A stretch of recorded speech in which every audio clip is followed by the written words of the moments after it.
Navegando en la tormenta me parece que es un tema bastante contingente. Muchos de nosotros nos sentimos en estos momentos que estamos navegando, no- nos cambió nuestras dinámicas de vida. Hoy en día nos vemos simplemente en momentos en que no sabemos si mañana vamos a volver a trabajar y vamos a tener un lugar donde trabajar, no sabemos si vamos a tener para poder proveer para nuestras familias. Y le puse un subtítulo, se llama El peligro, el miedo y la fe. Y así fui dividiendo esta prédica para ir tratándola. Primero hablar un poquito de un pequeño prefacio, lo que viene antes de Mateo 14, del 22 en adelante. Leer un poquito lo que es Mateo 14, el 19 y el 20, justo lo que ocurre antes. Y dice, y mandó a la gente que se sentara sobre la hierba. Tomó los 5 panes y los 2 pescados y mirando al cielo los bendijo. Luego partió los panes y se los dio a los discípulos, quienes los repartieron a la gente. Todos comieron hasta quedar satisfechos y los discípulos recogieron 12 canastas llenas de pedazos que sobraron. Los que comieron fueron unos 5.000 hombres, sin contar a las mujeres y a los niños.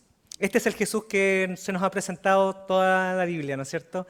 Es un Jesús que realmente hace milagros, hace un milagro, vuelve a hacer un milagro. Nosotros mismos hemos visto día tras día milagros de Dios en nuestra vida. Lo hemos visto en nuestras familias, lo hemos visto respondiendo a nuestras oraciones, a veces cuando las responde de una forma negativa, porque muchas veces esperamos que Él responda, ¿no es cierto?, de la forma que nosotros queremos nuestras oraciones, pero Él lo responde según lo que nosotros necesitamos, no según lo que nosotros queremos. Y hemos visto una y otra vez a Jesús haciendo estos milagros. Los mismos discípulos que estaban en ese lugar también vieron el milagro de Jesús. Simplemente algo nunca que parece simplemente imposible, multiplicar alimento para que solamente con unos pocos panes y peces puedan comer tantos. Ese Jesús, estimados, es el Jesús que yo quiero que nos acordemos. Es el Jesús Todopoderoso. Manténganlo presente siempre. Siempre. Jesús Todopoderoso. Jesús que puede hacer milagros en tu vida, día tras día. Los milagros no solamente es cuando abre el mar, ¿no es cierto?, para que atraviese el pueblo, cuando llueve 40 días y 40 noches. No es solamente cuando ocurren cosas extremadamente grandiosas. Los milagros de Dios están día tras día en nuestras vidas. El levantarnos, las pequeñas cosas. El simplemente haber podido compartir con alguien sus últimos momentos también es un milagro del Señor. Inmediatamente después de esto, dice, enseguida Jesús hizo que los discípulos subieran a la barca y se la adelantaran al otro lado mientras Él despedía a la multitud. Después de despedir a la gente, subió a la montaña para orar a solas. Al anochecer estaba allí Él solo. A mí siempre ustedes, los que me han visto acá, saben que a mí me gusta dar un poquito de referencias. Sabemos lo que significa el monte, la montaña en la Biblia. Constantemente hay muchas referencias, constantemente el Nuevo Testamento va llamando al Antiguo Testamento. Sabemos del monte Sinaí, donde Moisés habló con Dios, donde también Elías habló con Dios en ese lugar, y constantemente sabemos que Dios se va mostrando a algunas personas, les habla de algunas personas en los lugares altos, en los montes. También Jesús, cuando hace el sermón del monte, se sube a un monte y Él habla, representando a Dios, representando a la sabiduría del Señor, a través de un monte, la altura, de estar solos, de alejarse. Así que también es una buena recomendación para nuestro día a día. ¿Quiere usted hablar con el Señor? ¿Quiere comunicarse con el Señor? Suba a una montaña. No, pero busque un lugar apartado. Si puede subir una montaña, suba a una montaña, se lo recomiendo. Le va a hacer probablemente bien. A mí me haría muy bien, estoy seguro. Probablemente podría bajar unos kilitos en ese paso. Pero si usted quiere realmente comunicarse con el Señor, busque estar a solas. Busque estar a solas. Es bueno estar en comunidad, muy bueno, es excelente. Nos ayuda a animarnos los unos a los otros. Pero si usted tiene esa sensación en algún momento de que quiere buscar al Señor, simplemente vaya a un lugar a solas. Enciérrese en su cuarto, enciérrese en el baño, donde sea, y busque al Señor. Búsquelo, el Señor le responde. Y aquí viene un poquito de dónde viene la primera parte de esta trilogía.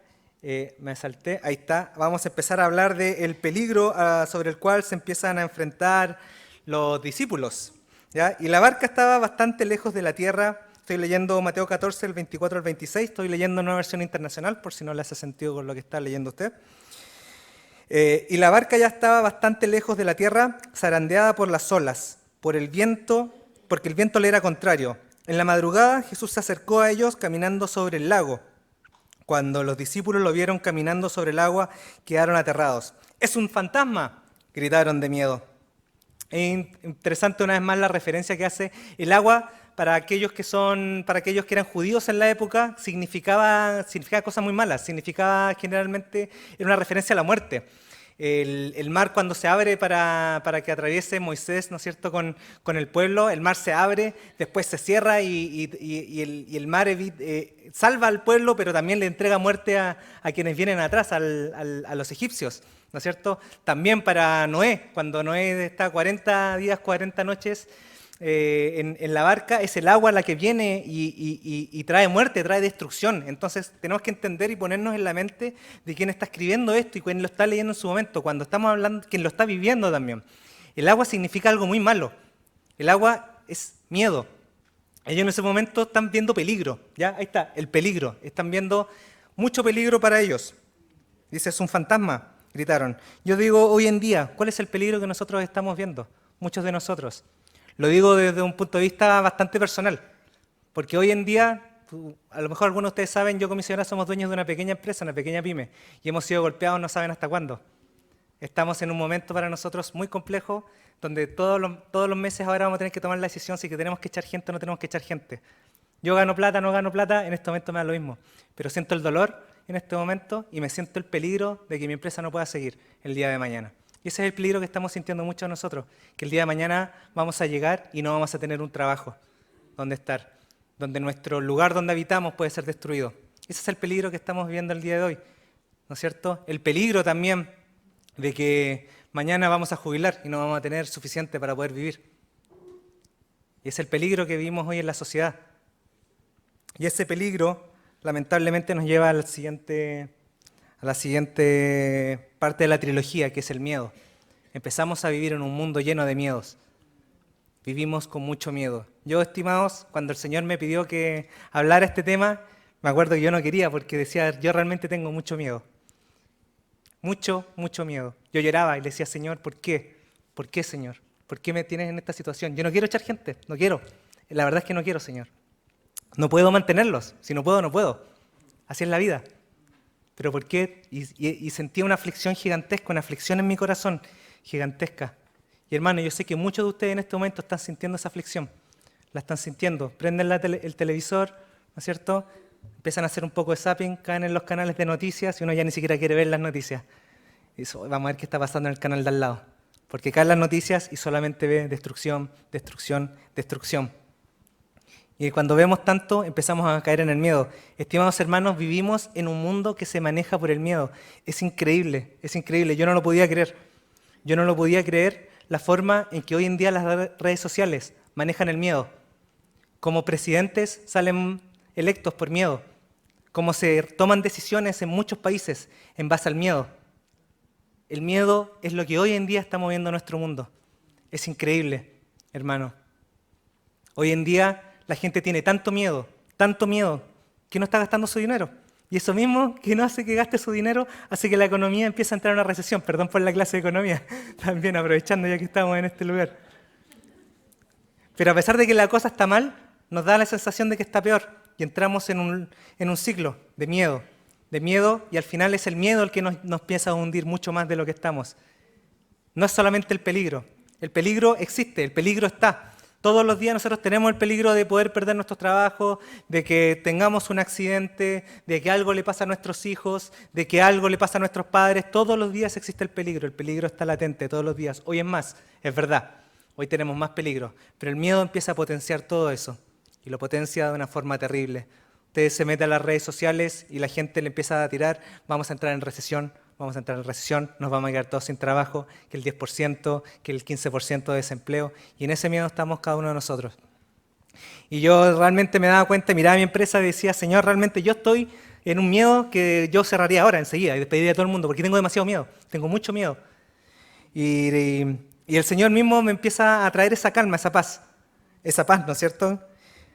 Volvemos aquí a lo que estábamos leyendo, dice, en el peligro, gritaron de miedo, ¿no es cierto? Es un fantasma los discípulos. Después viene la parte más bonita, que es la parte de la fe, ¿no es cierto? Es una trilogía en la cual parte no muy bien, parte con el peligro, seguimos con el miedo, pero vamos terminando ya con la fe, que es la parte hermosa que nos entrega el Señor. Y la barca ya estaba bastante lejos de la tierra. Estaba leyendo la anterior. Dice, enseguida, parece que me salté uno, ¿no? Sí, estaba en el miedo, sí, no lo leí. Dice, pero Jesús dijo enseguida, cálmense, yo soy, no tengan miedo. Yo soy, hermanos, yo soy. Ustedes saben lo que significa, ¿no es cierto? Muchos de ustedes, igual se los voy a contar. Yo soy es cuando Dios habla de sí mismo. Dios se llama a sí mismo yo soy. Simplemente eso, cuando nosotros tomamos el nombre probablemente de Jehová, que en griego se pronuncia Yahvé, tiene más un significado de yo soy. No conocemos nosotros el nombre de Dios. Conocemos, ¿no es cierto?, estas 4 letras en hebreo, pero no conocemos las vocales con las cuales se pronuncian. Las vocales no se escriben, para los que no saben, las vocales en el antiguo hebreo no se escriben. No se escribían, eran tradición, se leían según la tradición. Uno veía las consonantes y pronunciaba las vocales. Y nosotros no conocemos cuáles eran las vocales porque el nombre estaba prohibido pronunciarlo. Entonces se perdió. Entonces probablemente la traducción más cercana que tenemos es la traducción que se le hace al griego, que es Yahvé. Entonces Yahvé, que tiene un significado con yo soy sí es ego eimi, esa es la palabra, la frase en griego, se utiliza en el Antiguo Testamento, en la Septuaginta, perdón por tanta historia, pero creo que es bueno que aprendamos a ir conociendo un poco. La Septuaginta es la traducción que se hizo al Antiguo Testamento al griego, es el libro que se leía en la época de Jesús. En la época de Jesús no leían el texto en hebreo, lo leían en griego, Septuaginta se llamaba, y ahí en la Septuaginta Dios se llama a sí mismo como ego eimi, yo soy. Entonces, cuando Jesús dice yo soy, ego eimi, el pueblo entiende. Ellos entienden que está hablando de Dios. Dice yo soy. Ese es el Dios que está hablando a nosotros en este momento. Ese es el Dios que nosotros adoramos, el yo soy. Ese es, hermano. Señor, si eres tú, respondió Pedro, mándame que vaya a ti sobre el agua. Poniendo a prueba a Dios enseguida, Pedro. Clásico de Pedro. Ven, dijo Jesús. Pedro bajó de la barca y caminó sobre el agua en dirección a Jesús. Pero al sentir el viento fuerte, tuvo miedo y comenzó a hundirse. Entonces gritó, Señor, sálvame. Eso me gusta porque es verdad que Pedro tuvo la iniciativa de decir, déjame ir hacia ti. Si es que eres tú realmente, déjame avanzar hacia ti. ¿Quién más tuvo esa iniciativa? Estaban todos muertos de miedo ahí en la barca, ¿no es cierto? Probablemente todavía pensaban que era un fantasma el que les estaba hablando, pero Pedro tuvo la iniciativa, tuvo un poco de fe, tuvo fe, ¿no es cierto? Porque después se empezó a hundir, sabemos que no tuvo toda la fe que necesitaba, pero tuvo fe y pudo caminar sobre el agua. Y muchos de nosotros en este momento así nos encontramos, estamos caminando sobre el agua, pero nos empezamos a hundir. Y el hundirse puede parecer como un fracaso, hermano, quedarse sin trabajo, perder algo que nos importa mucho, puede parecer como un fracaso y a lo mejor lo es un fracaso. Pero el Señor es en ese momento donde viene esa frasecita tan hermosa, me encanta esta frase que dice Pedro, dice, Señor, sálvame. Señor, sálvame, dice. En ese momento que se estaba hundiendo, yo sé lo que yo habría hecho, yo habría chapoteado, tratado de nadar, probablemente habría terminado ahí mis días, ¿no es cierto? Pero él usó su último aliento para decir, Señor, sálvame. Y ahí es la invitación para usted, hermano, decir, Señor, sálvame. Señor, estoy en esta situación. Estoy aquí, Señor, sálvame. A pesar de que Jesús en el siguiente le dice, ahora sí, me muevo a la fe, enseguida Jesús le tendió la mano y sujetándolo le respondió, hombre de poca fe, ¿por qué dudaste? Le dice poca fe, pero tuvo fe. Tuvo fe para poder caminar sobre el agua y también tuvo fe de poder decir, Señor, sálvame. Señor, sálvame. Entonces yo le invito, hermano, en este momento usted diga, en la situación que se encuentre, diga, Señor, sálveme. El Señor te puede salvar. De lo que sea, te puede salvar. No como usted cree que el Señor lo va a salvar. Ya muchas veces pedimos al Señor y pedimos pensando que Dios simplemente, ¿no es cierto?, es el viejito pascuero y si nos portamos bien, entonces nosotros vamos a obtener lo que queremos. Déjeme decir una cosa, estimados, nosotros no controlamos a Dios. Nosotros no controlamos. Muchas iglesias, mucha gente ha tratado de encontrar la fórmula sobre la cual nosotros podemos controlar a Dios. Algunos dicen, es que usted tiene que pedir con fe, dice. Si pide con fe, el Señor cumple. Y si no cumple, es porque no pidió con fe. Pero déjeme decirle una cosa distinta. El Señor es Dios Todopoderoso. Usted no lo va a controlar. Usted no va a controlar a Dios. El Señor le promete que a usted lo va a salvar. pero no le promete que usted no va a terminar en algún momento, va a estar hundiéndose antes de salvarlo. No le promete al Señor que algún día usted va a perecer, que algún día usted va a sufrir alguna enfermedad. El Señor no le promete eso. Simplemente el Señor le está diciendo, yo voy a estar contigo. Cualquiera que sea la situación, yo voy a estirar la mano para ti. Ese es el Señor. Ese es el Señor, incontrolable. No podemos controlarlo. Hombre de poca fe, ¿por qué dudaste? Cuando subieron a la barca se calmó el viento y los que estaban en la barca lo adoraron diciendo, verdaderamente tú eres el Hijo de Dios. Como que se olvidaron, me da risa porque cuando vimos al principio estábamos viendo Jesús de milagros y veíamos cómo Jesús hace milagros y probablemente no era el primer milagro que él hacía. Ellos estaban, pero Jesús haciendo milagros, qué increíble, van a la barca, ven a Jesús y no, increíble. Verdaderamente tú eres el Hijo de Dios. ¿Y no les quedó claro aquí? Y así somos nosotros también, ¿no es cierto? Vemos al Señor una vez obrando en nuestras vidas, vemos al Señor nuevamente obrando en nuestras vidas, pasan 2 semanas, pasan 2 días a veces y ya se nos olvidó. Ya se nos olvidó lo que el Señor ha hecho por nosotros. Pero déjeme decirle algo, estimados. El Señor no le importa que a ti se te olvide. El Señor todas las veces a ti te va a recibir de vuelta. Todas las veces que sea necesario, todas las veces que tú tengas dudas, todas las veces que tú estés en el peligro y tengas miedo, el Señor va a estirar la mano hacia ti. Va a estirar 1, 2, 3, 4, 10, 20 veces. El Señor va a estirar la mano hacia ti. Dice en Mateo 11, del 28 al 30, vengan a mí todos ustedes que están cansados y agobiados, y yo les daré descanso. Carguen con mi yugo y aprendan de mí, pues yo soy apacible y humilde de corazón, y encontrarán descanso para su alma, porque mi yugo es suave y mi carga es liviana. El Señor nos promete, dice, vengan hacia mí, ustedes que están agobiados.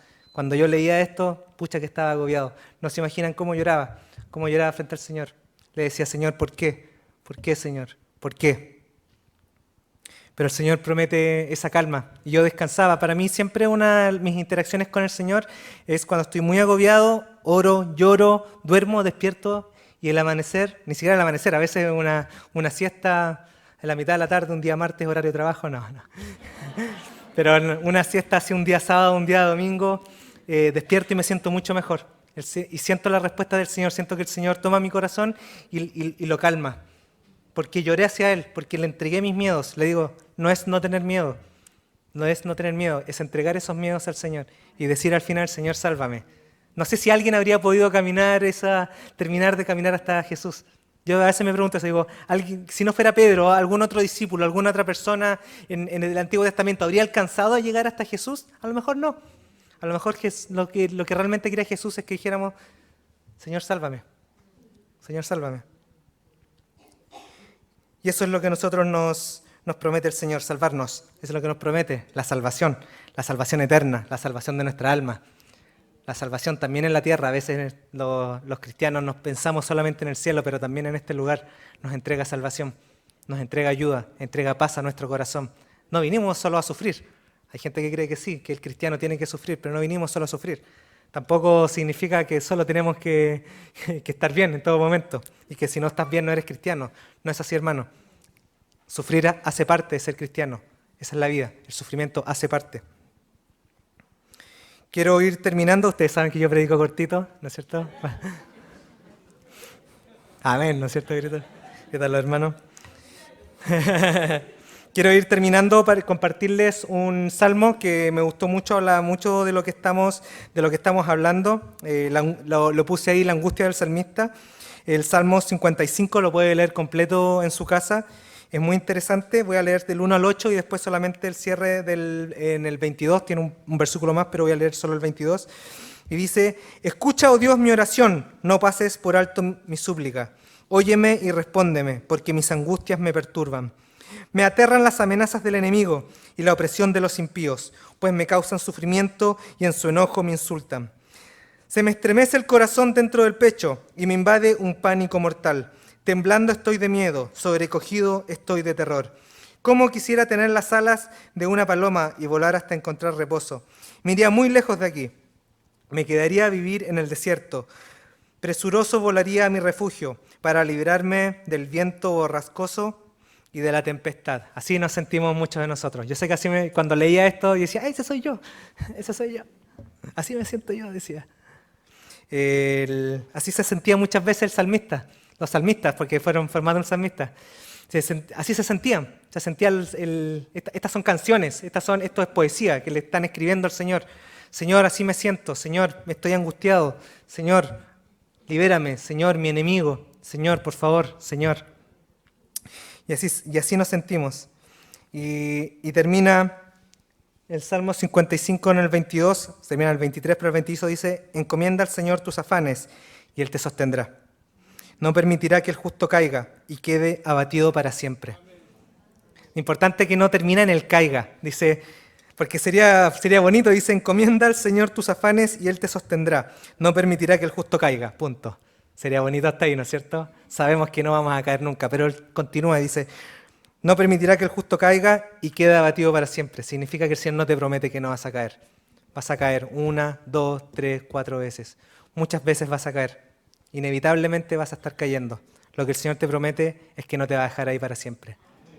El Señor te va a sacar de ese lugar. Confiemos, hermanos, en nuestro Señor. Yo sé que muchos de nosotros tenemos miedo. Yo soy el primero que tengo mucho miedo en este lugar. Tengo mucho miedo. No quiero dejar gente sin trabajo. Lo último que quiero en este mundo es dejar gente sin trabajo. La sensación a mí realmente me agobia. No tiene que ver con dinero, no tiene que ver con nada. Yo sé que a muchos los agobia el tener que jubilar. El saber que el día de mañana la pensión no va a alcanzar para absolutamente nada. Y eso también agobia. Y es la realidad que estamos viviendo el día de hoy. No sabemos qué va a pasar mañana. No sabemos el país que vamos a tener el día de mañana. Y eso nos agobia. No dejemos que el miedo maneje este país. No dejemos que el miedo maneje nuestras vidas. No dejemos que el miedo maneje la iglesia. Dejemos que la fe la maneje. La confianza maneje. No el miedo. Luchemos contra el miedo con la fe en nuestro Señor Jesucristo. Lo invito a orar conmigo, hermanos. Padre Santo.